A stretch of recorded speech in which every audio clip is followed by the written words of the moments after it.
warm welcome from my side to all of you who joined the Zoom Café today. It's so great to be with you again. For all of you who don't know me yet, I'm Elizabeth Dergelo and I am responsible for the EEA Communications, Finances and Administration. And I'm located here in Bonn in Germany.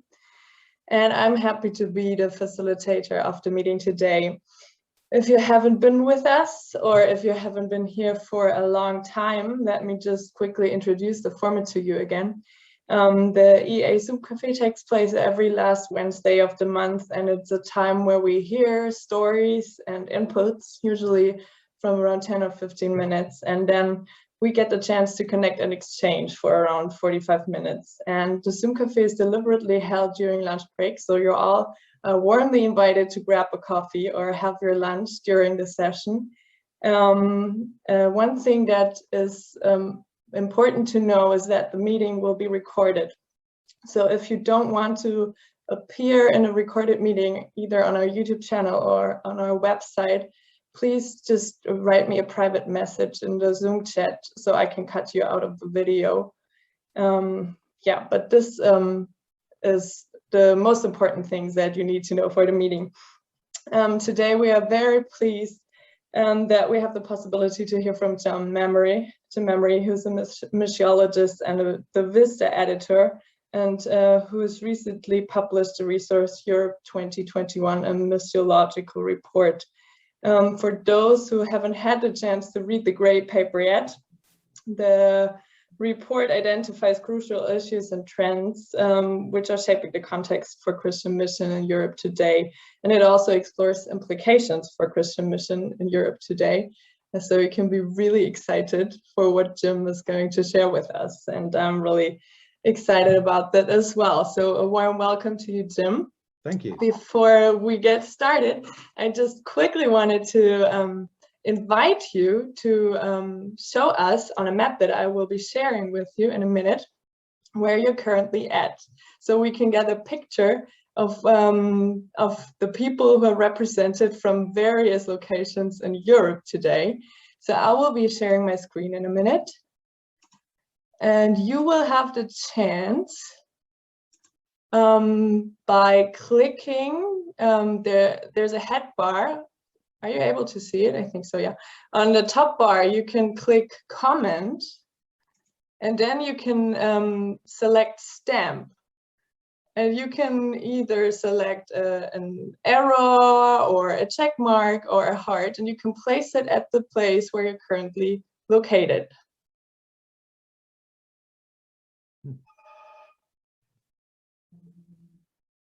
So we have someone from Estonia. That's what I can already see.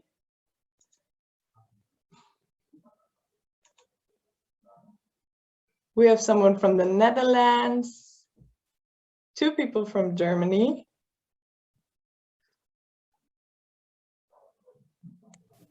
And also from Belgium, but I don't see the system that you mentioned. So, well, Few options at the top, Geert. option. Few options at the top. Yeah. Aha. And then? Sweden, great. Then you go to annotate. Then you get the total list. Oh, great. Thanks.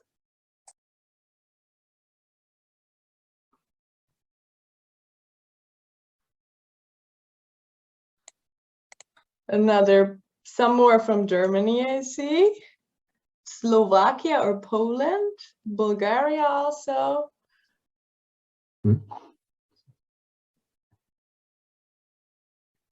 Yeah, London, Birmingham. That's incredible. Yeah, so it's really great to see there's so many contexts already in this call only. And if you've read from the report of Jim Memory, there's a lot of things that we have in common in Europe, but also many things that differ.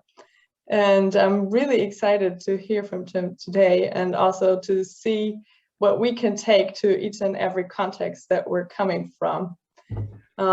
So now, Jim, you have a picture of the people who are just represented in this call. And yeah, we're really excited to hear from you. So over to you. That's great. Well, thank you for the welcome and for that little picture of Europe being connected.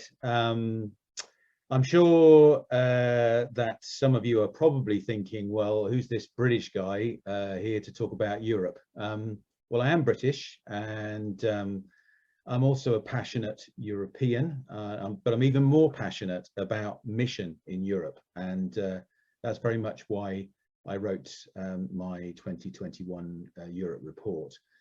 I work with the European Christian Mission, which is a mission agency which works in 20 plus countries across Europe, have about 250 workers. And with, as Elizabeth has said, with Vista, with All Nations College, and with the Lausanne movement. So I'm pretty busy.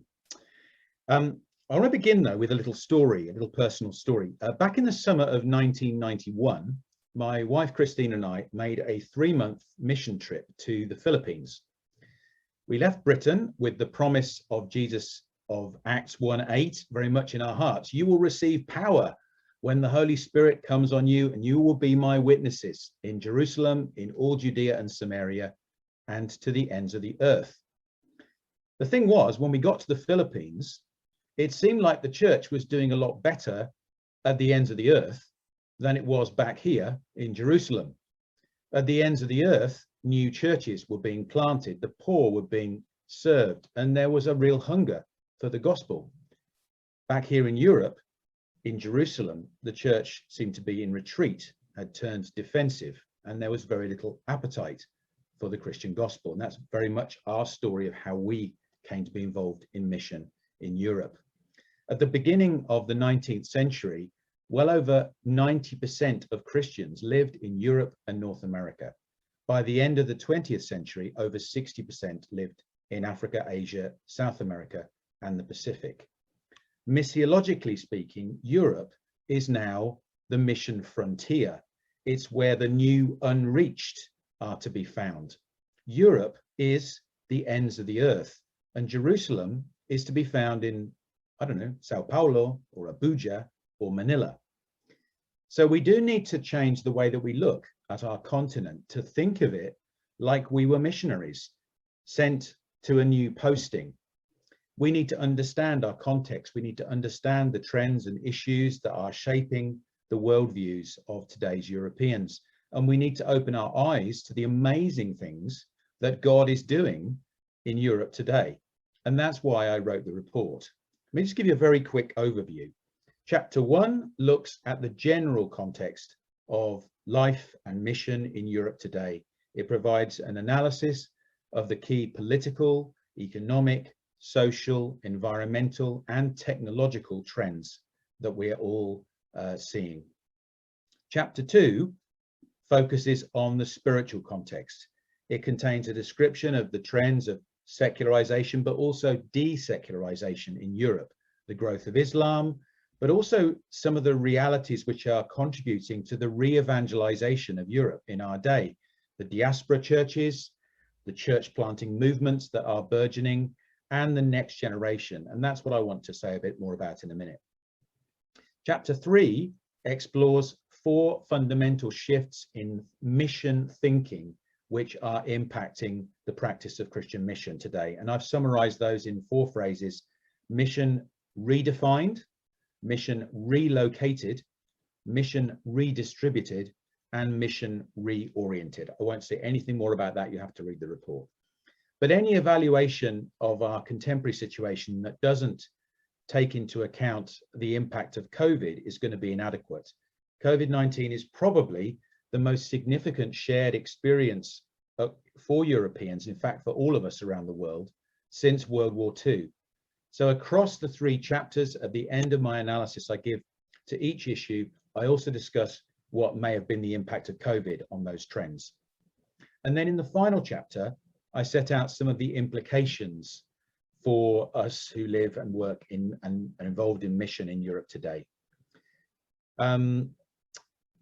I mentioned at the beginning that the report is available now, and it's available in not just as a report, but also we've developed a study guide to help people to think about the implications, not just generally, but for you where you are.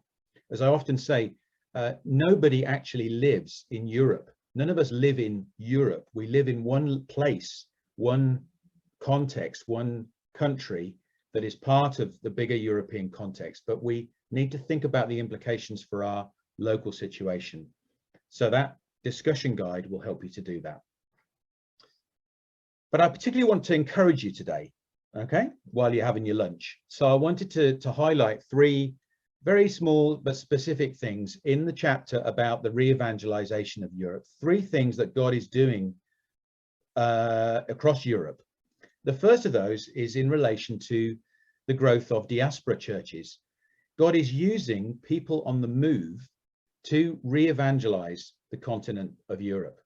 Over the last 2 generations, particularly, migration from the majority world has seen a significant number of new diaspora churches planted across Europe from all the continents. If there is a significant diaspora population in your city, there will almost certainly be a diaspora church, even if you are unaware of it. But the presence of diaspora churches doesn't automatically lead to the effective re-evangelization of Europe.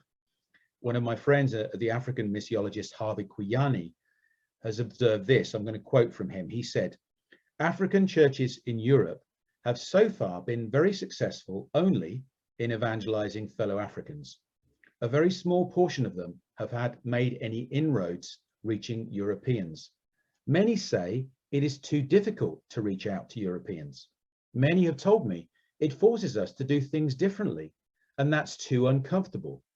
Most of them lack the training that would enable them to understand what cross-cultural mission to Europeans should look like." But of course, it's not fair to put all of the blame down to the fact that the diaspora churches can't contextualize. The truth is, many native European churches have not known how to, or have not wanted to engage with the diaspora churches to help to reach the local population.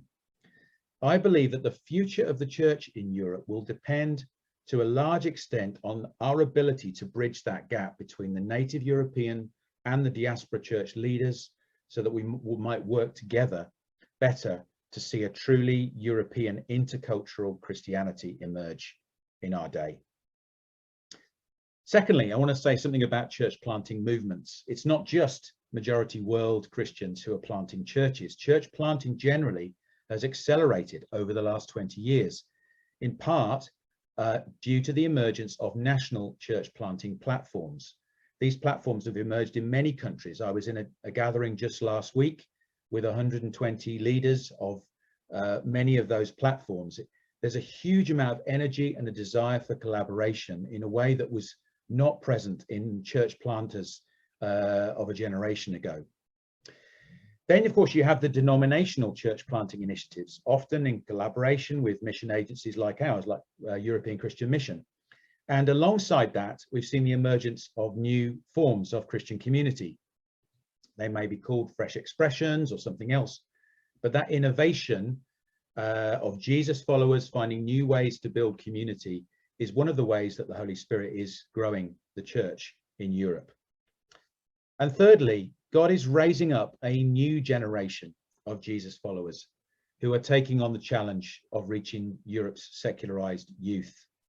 There are exciting things happening on many fronts, and I say a lot more about that in the report.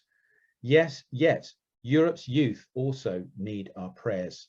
Even before the pandemic hit, the World Health Organization was reporting a high and increasing rate of mental and behavioral health problems in adolescents. Suicide amongst the young is rife. Many European young people are in precarious employment, and after COVID, their career prospects, the hope of emancipation from their parents, of one day starting a family, is seen to be receding into the distance. Unsurprisingly, all of that disruption and uncertainty, not mentioning the climate anxiety, as well has had a heavy toll on Europe's young people's mental health. So they need our prayers, they need our encouragement, and they need the freedom to use their gifts for God's glory. It will not have escaped your attention that most of the diaspora church communities in Europe are also young. The re-evangelization of Europe depends on this next generation, and we must give them the biblical foundations, but also the confidence and release them into leadership and innovation. So to conclude, given the reality of Christian faith in Europe today, this is a moment for humility, but it is almost also a moment for tremendous hope. Yes, the European heartlands, so-called, of Christianity now find themselves to be the ends of the earth. Yet throughout the history of the church, it's always on the edge, on the periphery, that Christian revival begins. This is a moment of tremendous opportunity for collaboration between majority world churches and native Europeans, for new churches to be planted and for the next generation to take their place in leadership. The upcoming Lausanne Europe 2021 gathering in just next month is another opportunity to facilitate that collaboration. And now that the gathering is online, I would really encourage Evangelical Alliances and those connected to them to participate in that. The door is open for that. So please do make use of the report in your networks. Both the report itself and the discussion guide are completely free, and you're free to distribute them however you will. There's no publisher involved apart from me, really. So I'm happy for you to do that. The Spanish version of the report is being launched today. The German one is nearly ready. It's in proofreading of the final version, and French and Portuguese translations are coming very soon. So I'm excited to see how this has been picked up and used by many leaders, and would really encourage you to make use of the discussion guide in your own networks to think about the issues for yourself. This is certainly not me telling you how to do your work in any way, shape or form. It's much more helping you to think and facilitating that reflection. So thank you very much for inviting me today. I'm very happy to take any questions or comments. Great, thank you so much, Jim, for the overview and also for this very helpful report with so many valuable insights, really. I think every one of us can take something from the report for their ministry or their work. Well, as Jim just said, the floor is open for questions, so please feel free to just unmute yourself and raise a question that you might have. I have a question, if I may. Sure. Thank you. I'm Avi Snyder with Jews for Jesus. Jim, thank you so much. I apologize that I haven't yet read the report. I really am looking forward to reading it. I would like to know, based on what you said and based on what I'll find in the report, would you agree then that the clear communication of the gospel message should be the first priority of mission in Europe today, if Europe is the new frontier? Yeah, absolutely. And I think the way that we do that may vary from place to place. The priority of whether we should first be engaging in evangelism on the street, or whether we should be doing a food bank or attending to people's physical needs. But the preaching of the gospel has to be part of all of our communication, and Europe needs it now. We need a message of hope. I think this is a moment of huge opportunity when we've had this existential threat of COVID, when there is so much cynicism in regard to secular politics and the hope of economic prosperity getting us out of all of our problems, with the anxiety around climate change. All of those things are talked about in the report. But this is a moment for us to be communicating the message of hope in Christ. Absolutely.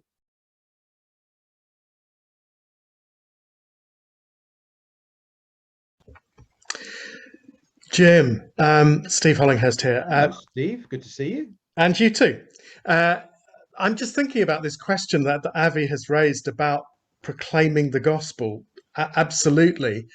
I'm just very aware, and you talk about, I think helpfully talking about Jerusalem and the ends of the earth and how that position has reversed also makes me think of that moment in Acts of the Apostles when the mission moves from primarily the Jewish diaspora into the non-Jewish Hellenistic world, and how that challenges Paul to rethink what he says the gospel is and how he proclaims it.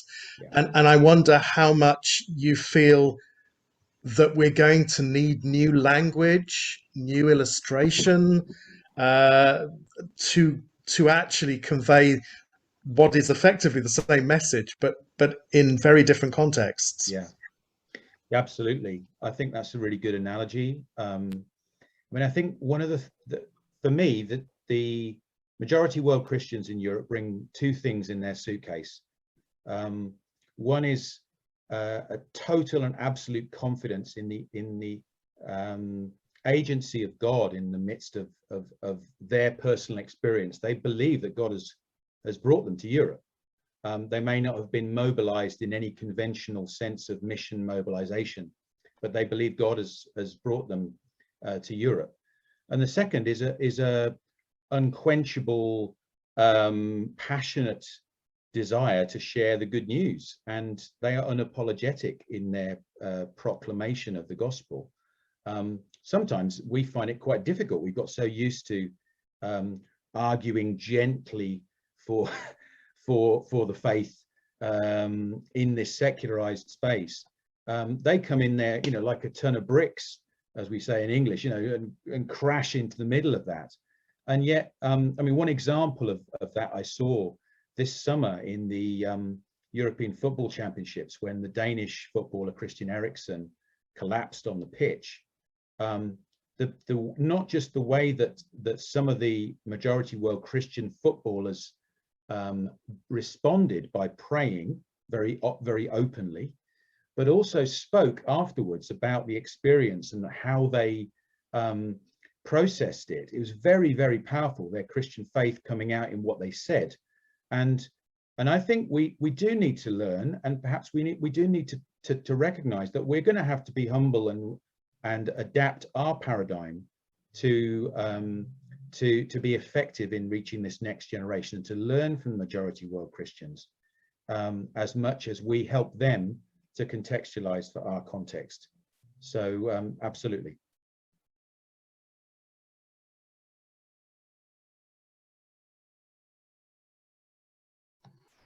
Are there any more questions? Oh, maybe I can ask a question, Jim. Great to have been able to read your report. It's really a great report. Good to see you again. We just had our board meeting of the EEA, and it's fortunate that Elizabeth is there, but the others are still on the way, so that's why you won't see a few of the other ones.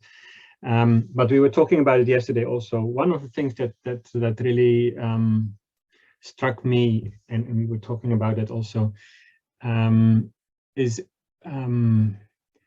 what do you see in Eastern Europe? I mean, it's very much a Western perspective, what I see in this report. But how does it, I mean, like this re-evangelization of Europe, how does that look in, now, okay, in Poland, for example, in those countries, the Baltic states, where actually a lot of migration is coming from and going to the western side of Europe. How does that change the picture? Let me say it like that. Yeah, that's another good question. Thank you, Jan. It's good to see you both again. In the report, I talk a bit about the east to west internal migration that has taken place. Also, a bit of the reversal of that has taken place due to COVID as well, that a lot of people have gone back. But I tried in the preparation of the report to engage a community around me to help me to write something that wasn't just my perspective. I have the privilege of working in 2 countries, in the UK and in Spain particularly. So those are two very different contexts, but as you say, 2 Western European contexts. And certainly when I'm writing about Central and Eastern Europe, I am dependent on those who I know to help me to think through those things. And so I did engage some others to give me feedback before the report was published. And so that insight really helped me, I think, to make sure that it wasn't totally Western European. But I do agree that it probably is a majority. It would probably chime most powerfully in countries west of the Danube. Okay. Having said that, I think there are specific challenges which I do highlight in the report in the context around resurgent nationalism in particular, but also some of the economic and social changes that are taking place, not least the aging population, which is devastating Eastern Europe. Over the last generation, they've lost extraordinary percentage of their population. And there are needs too to think deeply about the way that we communicate the gospel everywhere. To what degree are we being a prophetic voice? And I think there is a need for Eastern European Christians to think about what that means for them, and for us in the West equally to think about what it means for us to be a prophetic voice into our contexts here. I'm also conscious too that the church also needs renewal and revival, and God needs to bring us to repentance and challenge some of the things that we are doing perhaps, and the way that we've been thinking. In preparation for the Lausanne gathering, I'm doing a small section around on the topic of nominal Christianity. And when you write about nominal Christianity, you're faced up too with your own nominalism, frankly, the areas where our own witness and holiness doesn't live up to the calling that we have on us. And so I think there's a need, alongside what I hope is a confident message of re-evangelization, I would want to also emphasize the need for repentance and the need to look at where we may need to change, where we may need to be more bold, not just in our proclamation, but also in our prophetic voice on issues, and to get involved in the public square. That's something I don't need to say to EEA. I know you're very all convinced of that, but it's how do we convince others? How do we convince local church leaders to also be a powerful prophetic voice where they are? So that's a rather rambly answer, but hopefully covers the base of what you were trying to say. Yeah, thank you. Jim, I also read the report. Thank you very much for it. Any thoughts or comments about online expressions of church? Yeah, I mean, all of us have experienced in the last 18 months, thanks for the question, Graham, have experienced, how can I put it, a very forced, we've all become Zoom experts in a matter of a few months. The changes that probably would have taken a generation have happened in a matter of a year. And I think there are positive and negative aspects to that. I think many churches are engaging with people that previously they didn't do. But I've also had personal experience of those who have found this very distressing this last 18 months, and people who have been lost to churches because either they've had a move within that period, and it's much harder to make those first connections if you move from one place to another with a new congregation, or it has caused them faith challenges as well. you know, why would God allow this? You know, what's going on? And I think we're going to be living through the consequences of COVID for a long time. And I don't just mean the health consequences, but also the way in which it's disrupted the way that we do Christian community. I do feel that, how can I put it? It has positive and negative aspects. We need to continue to try and think about how we can make the most of the opportunity that this is, whilst at the same time recognizing that we need to remember that our, as I put in the report, mission is local. And I think COVID has reminded us just that how powerful the community where we live is, the people that we see in the street are. And it's challenged me to be more intentional about the way I go about that. And I would like us to remember that alongside the virtual and things going back to some sense of normality, but to remember just how important local mission is. This type of conversation, which is Europe-wide, only involves very few voices.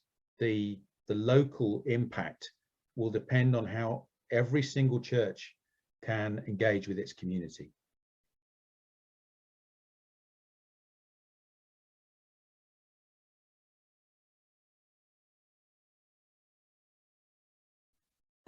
Are there any more questions?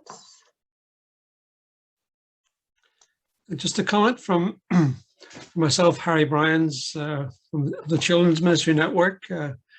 First of all, I want to thank Jim again, as everyone else has been doing, for just an amazing report, you know, with great insight and great perception of what's happening, but also what God is doing. And I haven't fully read the report. It's you know, wonderfully detailed, and but I also share your optimism, Jim, about you know, what I see God doing in terms of how he's stirring up the church, how he's causing us to ask many questions about the way we disciple our children, the way we raise up and nurture the next generation in the faith. And you know, I think you've captured very well some of those challenges, and I look forward to be able to share more about those in the upcoming Lausanne gathering. Thank you, Harry. Good to see you. The next generation is on your heart, I know, and we do need to be. We need to remember, and I say this in the report, most of the revivals that have happened begin amongst the under 30s, and the need really is to release those young leaders that we have, to give them biblical foundations, and then let them innovate the churches of tomorrow. We have to hold on to our roots. History is very important to me, but we also need to allow our young people to experiment and to have the authority to do that. So I'm delighted to push that message of the next generation alongside the other things I say in the report. Could I say something? In 2017, about 2016, 2017, I heard and read about estimates that the majority of the adult baptisms in all denominations in Europe were among people of other faith backgrounds, maybe from Muslim background. Do you have any comment on this? I've never heard that statistic before. There are the story of Muslims turning to Christ is one that is is probably one of the most exciting stories that's going on around Europe that we're not hearing for some understandable reasons. But I know for a fact there are over 1,000 Persian churches or groups of Christian believers just in Germany. There's extraordinary number of people turning to Christ from Persian background. But there are also communities that are very unreached, and we do need to remember that it is not just a case of the migrant populations that have come in that might be unreached, let's say from a Muslim background. One of the biggest unreached people groups often is the working class population in our rural and small towns. The most radical desecularization used to be the case that the cities were the secular space, and the towns and the villages where you would find religion still holding on. Now it's almost the opposite way around. It's the cities where you're seeing people turning to Christ, where you're seeing the large student churches, the large youth churches. The places which are often most needed are in rural and small towns, where there is a real need for church planting. So again, I've taken the answer to your question in a slightly different direction, but I think there is a lot of people are turning to Christ, but only the Lord knows exactly how many. If I could ask a question. Sure. I mean, I'm Sarah Hewitt. I live in Bulgaria. I just was overwhelmed at all the very good perspective and analysis of what you've done. I was wondering though, how do you see the changes that are happening, that happen affecting women in Europe, whether they're believers or not believers? And I raised that question in part because it seemed to me that a lot of your sources were men. Yeah, so yeah, that's my question. Thank you, Sarah, for the question. As much as I was able, I tried to engage women in the writing of the report as well. There were a couple of, I approached about 40 people, and 10 of those were women. Unfortunately, several of them weren't able to give me feedback because they were too busy. That might tell you something, that the men had the time to engage with the report, the women were too busy. Interesting, huh? But I think it's true to say that I wrote this, I am a man, and I'm sure that probably did come out in the report in ways that I'm not conscious of. But I do believe that women have an absolutely fundamental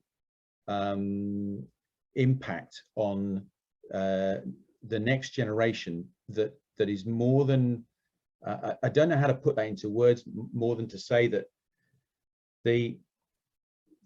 I said before that the future of the church in Europe is dependent on the way that we engage with the migrant church, migrant populations in our midst.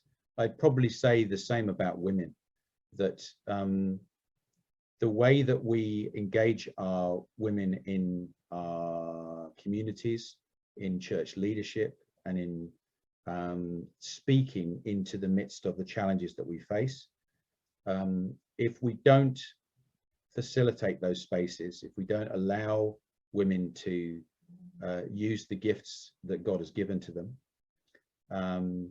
then we will not be seeing the results that we want to see.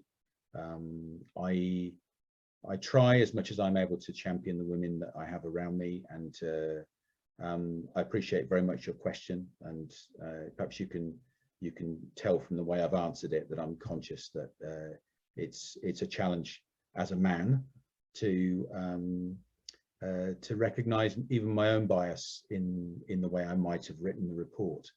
I tried to get around that by engaging women in its development, but I think I've always seen the report as a conversation starter.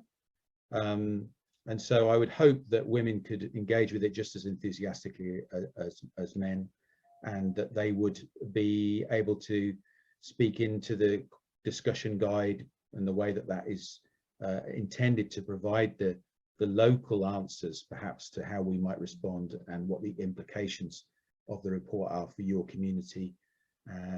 So yeah, that's not a very good answer, but thank you for the question.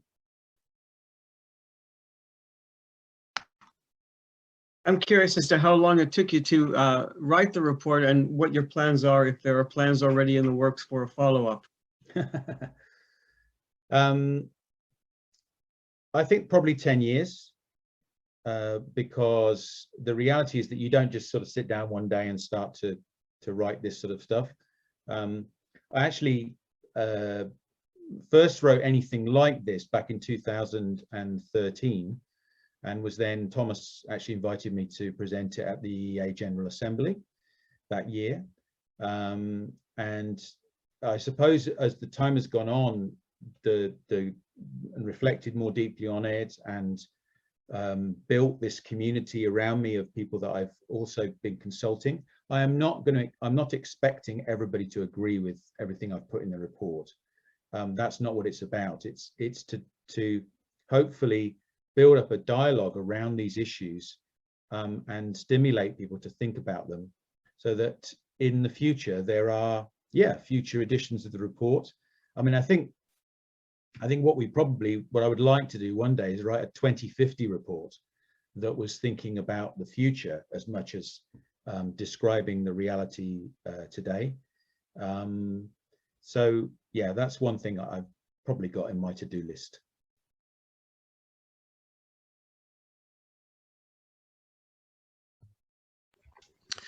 Jim, a further question from me. Obviously, in one sense, I'm thinking of mission across Europe happening almost at two levels. One is the stuff people do on the ground with the people they're in touch with in their communities. The other you mentioned briefly is the area of public theology. Yeah. And I'm just kind of interested to know what your thoughts are on the way Christianity is perceived in Europe, and the kind of public issues that Christians need to be able to speak into to help the credibility and sometimes the challenge of Christian faith. What do you think the big things are that the church faces across Europe in that kind of dimension? Wow, that's a huge question. Sorry. That's okay. I mean, I think we're at a sensitive moment in this regard, because I don't think we can draw a sort of protective line around European evangelicalism and isolate ourselves from what's going on around the world. And in particular, I'm talking about what's happening in the US there, and how what it means to be an evangelical in the US is potentially affecting how people think about evangelicals in Europe. So we need to be aware of that.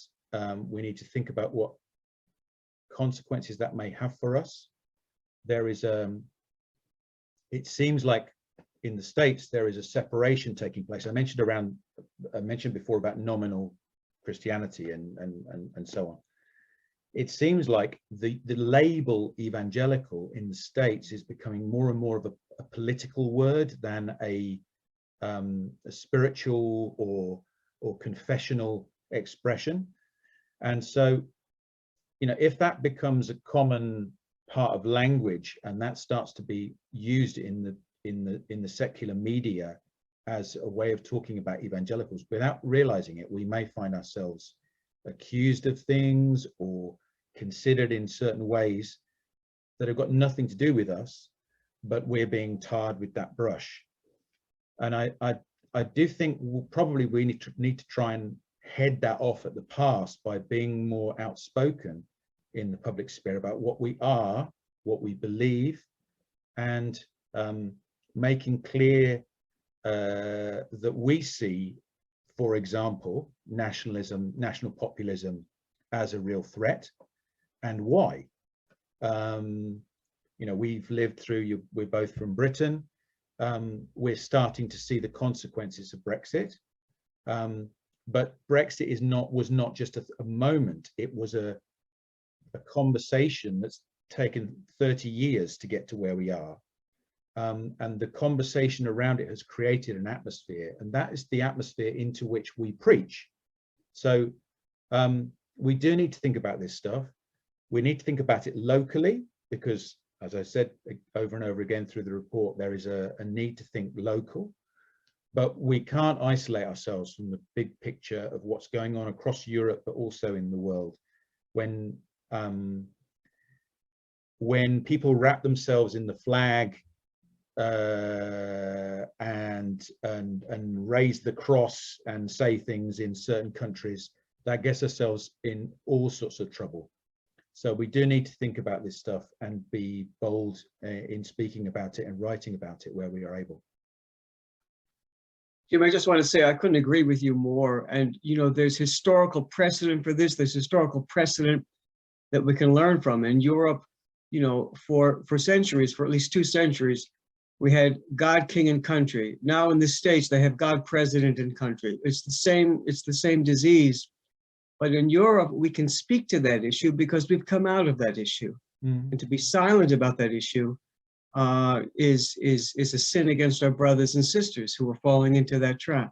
Yeah, it is. I mean, we've had the virus in Europe of nationalism for a long time. And we've had outbreaks of the virus through our history, some that have been devastating. We probably do have antibodies against it, but that doesn't mean that we won't be subject to outbreaks of it, as we are living through that now. I think we need to be very aware of the way in which national populist rhetoric can be used, not just of the right, on the left as well, to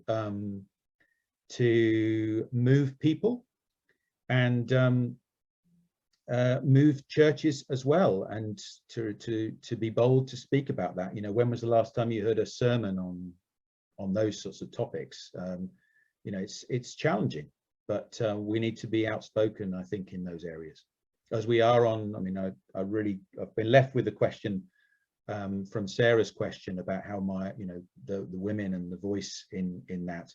I think that's something I'm going to take forward and think about further, about how you know, that might have influenced my analysis. So it's good to have had this conversation today. I feel like I've been challenged to think about some new things too.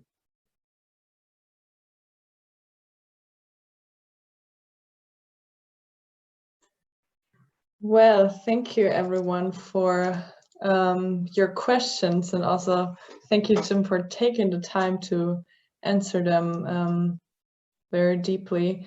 I think after hearing so much about missions in Europe, this could be a very good time to pray for Europe, also to pray for our continent, for the challenges that we're facing, but also to thank for the opportunities that we can see, and for fresh and new ideas that we can receive them to really reach our own context and our continent.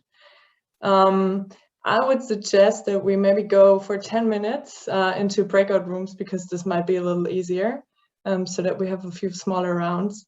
And then after these 10 minutes, I will close the meeting. So you can directly leave the meeting after those 10 minutes.